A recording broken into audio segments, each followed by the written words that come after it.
Food, rent, gas, back to school clothes. Inflation and the economy. That is called Bidenomics. Issues both sides know will loom large this November. And one the Trump campaign is hitting hard with ads like this. Voters are definitely aware. The cost of living is too high. I'm a big coffee drinker, so my big thing is I notice how high coffee is now. Everything is getting expensive and the income is not going higher. So it's a problem for everybody, not only for me, for everybody, because the houses, the rentals are high, the mortgages are super high. It's true, rent and electricity bills are up by 10% or more over the past 2 years. Car insurance up as much as 40% in some places, according to the Labor Department. It's something ridiculous. And as heavy as inflation may feel, stats show it's slowing. Big-ticket items like cars, TVs, plane tickets, and even gas have dropped over the past year.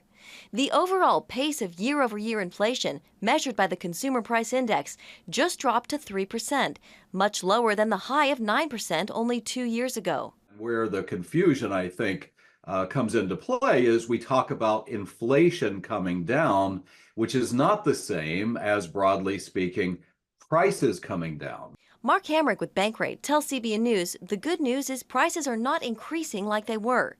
The kicker, though, is that prices have risen about 20% since early 2020, or the start of the pandemic, and that's why it can feel like things might not be getting better. Beneath the surface, we have some prices coming down, some prices still extremely high, and so many households don't feel as if we're truly winning the war against high prices. Hamrick says there are some things you can do, like sitting down and coming up with a budget, bargaining whenever it's possible, and yes, using every discount you can get. I don't like to admit it, but I was in a grocery store not that long ago, and they reminded me at checkout that I could have a senior discount. Not exactly what I wanted to hear, but it saved me a little bit.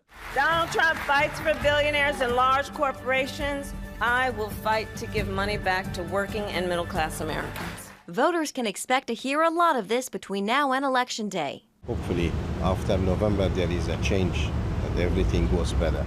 And it already has some ready to go to the polls. Jenna Browder, CBN News.